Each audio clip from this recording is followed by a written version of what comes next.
সেয়েহে আমি এখন গাঁৱৰ স্থানীয় বাসিন্দা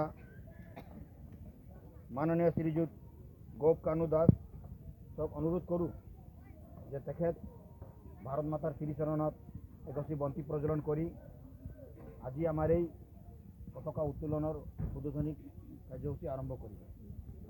তেখেতৰ সহযোগ কৰিব আমাৰ বাপুজী পঞ্চায়তৰ মাননীয় সভাপতি অৰ্জুন নাথ দাস আৰু বন্তি প্ৰজ্বলন কৰাৰ আগতে আমাৰ গুৰুজীক এখনি ফুলাম গামোচাৰে সম্বৰ্ধনা জনাবৰ কাৰণে মই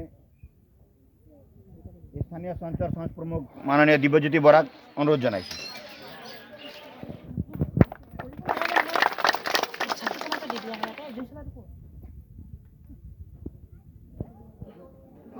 আৰু লগতে অৰ্জুন দাকো এখন ফুলাম গামোচাৰে সম্বৰ্ধনা জনাবৰ কাৰণে অনুৰোধ জনাইছোঁ।